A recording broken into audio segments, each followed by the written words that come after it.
Hello friends, good morning. आज class 9 का chapter है कि बल तथा गति का वर्णन फिजिक्स है।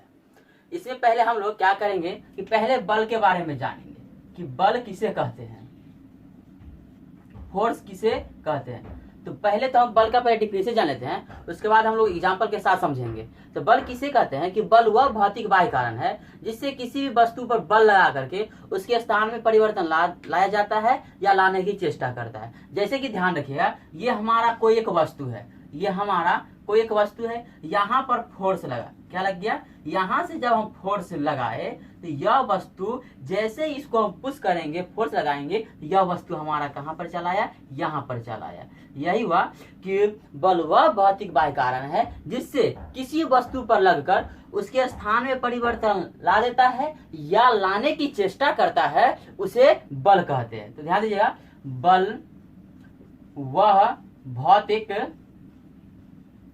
बाह्य कारण है, बल वह भौतिक बाह्य कारण है जो किसी वस्तु पर लगकर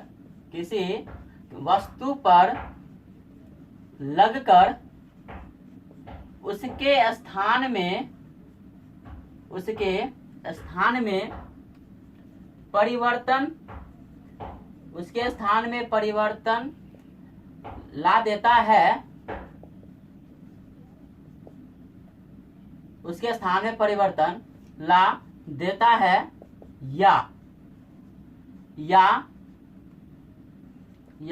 लाने की चेष्टा करता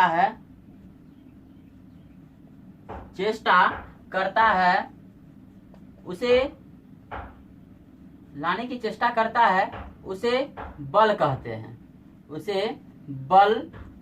हैं। तो ध्यान दीजिएगा कि बल किसे कहते हैं कि बल वह भौतिक बाह्य कारण है जिससे किसी वस्तु पर लगकर उसके स्थान में परिवर्तन ला देते हैं या लाने की चेष्टा करते हैं, उसे बल कहते हैं। जैसे कि यहाँ कोई एक वस्तु रखा हुआ, यहाँ पर बल लगा, फोर्स लगा, तो ये स्वाभाविक रूप से यह जब बल लगेगा तो यह वस्तु यहाँ से अपने स्थानों से आगे की ओर होगा, या आगे या पीछे या ऊपर या नीचे कहीं भी हो सकता है। बल लगाने के बाद वह अपने वस्तु जो होगा वह अपने स्थान में क्या हो जाएगी, परिवर्तन हुआ लाया जा सकता है। तो अब ध्यान दीजिएगा कि बल जो होता है कि बल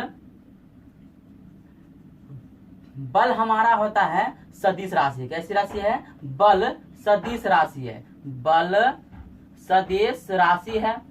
क्यों ऐसा राशि है? सदिश राशि क्यों है? क्योंकि यह इनके दिशा और परिमाण और दिशा दोनों होता है। क्योंकि सदिश राशि किसे कहते हैं कि वैसा राशि जिसमें परिमाण और दिशा दोनों होता है, उसे क्या कहते हैं? सदिश राशि है। तो बल में परिमाण और दिशा दोनों होता है, इसलिए यह कौन सी राशि हो जाएगा? बल सदिश राशि हो जाएगा। और बल का एसआई मात्रक होता है न्यूटन। बल का एसआई मात्रक क्या हो जाएगा? बल का एसआई मात्रक न्यूटन होता है। बल का एसआई मात्रक न्यूटन होता है। और बल का सीजीएस मात्रक होता है, बल का सीजीएस मात्रक डाइन होता है। बल का सीजीएस मात्रक बल का सीजीएस मात्रक डाइन होता है। बल कैसी राशि है? तो बल सदिश राशि है। बल का ऐसा मात्रक न्यूटन होता है। बल का सीजीएस मात्रक क्या होता है? डाइन होता है। और एक न्यूटन बराबर 10 के पावर 5 डाइन होता है। एक न्यूटन बराबर कितना होता है? 10 के पावर 5 डाइन के बराबर यह होता है। और पांचवा पॉइंट हो जाएगा कि बल हमारा क्या है? भौतिक राशि है। बल एक भौतिक राशि है। बल एक भौतिक राशि है।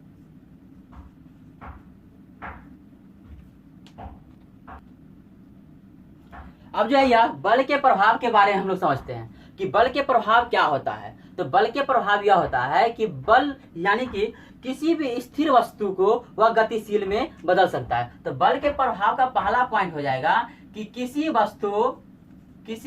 स्थिर वस्तु को गतिशील में बदला जा सकता है।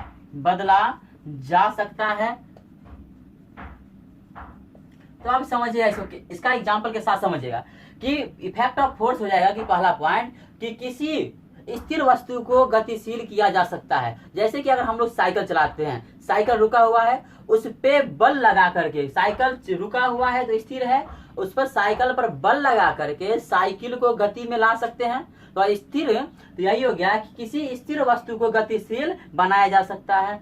और दूसरा मान लीजिए कोई पॉइंट हो जाएगा कि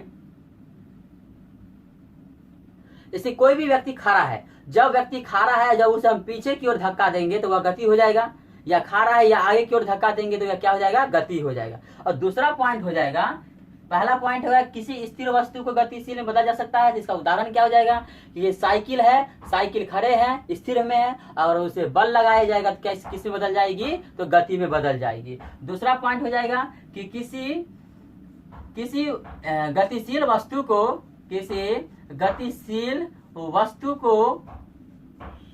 किसी गतिशील वस्तु को स्थिर में बदला जा सकता है, अब यहां पर ध्यान दीजिए, जैसे कि किसी गतिशील वस्तु को स्थिर में बदला जा सकता है, या किसी गतिशील वस्तु को स्थिर में लाया जा सकता है। कि कोई भी साइकिल चल रहा है, जब साइकिल चल रहा है तो वह गति है, जब ब्रेक मारेंगे तो वह साइकिल किस में आ जाएगा, वह स्थिर अवस्था में आ जाएगी। और तीसरा पॉइंट हो जाएगी कि बल लगाकर वस्तु का आकार बदला जा सकता है। बल लगाकर वस्तु का आकार बदला जा सकता है, वस्तु का आकार बदला जा सकता है। तो अब इसके बारे में समझिएगा कि यह तीसरा पॉइंट है क्या, कि बल लगाकर किसी भी वस्तु का आकार बदला जा सकता है। जैसे समझिएगा कि गुब्बारा है, बैलून एक ले लेते हैं, बैलून में हवा से भरा हुआ बैलून है, और जब उसे हम बल लगा करके जैसे दबाएंगे तो उसके आकार में पहले जो आकार रहेगा सो, जैसे ध्यान दिया कि ये हमारा एक बैलून है, ये हमारा बैलून हो गया। तो ये हमारा जब बैलून हो जाएगा, इसे जैसे ही बल लगाएंगे तो ये हमारा इस टाइप पे चलाएगा, इस साइज पे चलाएगा। यानी कि बल लगाकर किसी वस्तु के आकार में परिवर्तन लाया जा सकता है। और चौथा पॉइंट हो जाएगी वस्तु की गति की दिशा में, वस्तु की गति की दिशा में परिवर्तन लाया जा सकता है,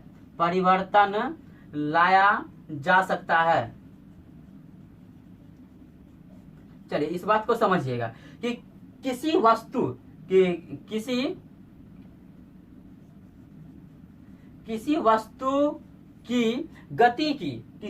की गति की दिशा में परिवर्तन लाया जा सकता है। जैसे कि ध्यान दिया कि कोई भी क्रिकेट जब खेला जाता है तो कोई भी गेंदबाज जितना रफ्तार से 105 किलोमीटर 120 किलोमीटर रफ्तार से जब गेंद फेंकता है, तो जब जो बैटिंग करता है तो वो उतना ही तेजी से उसके दिशा में क्या कर दिया जाता है, परिवर्तन ला दिया जाता है।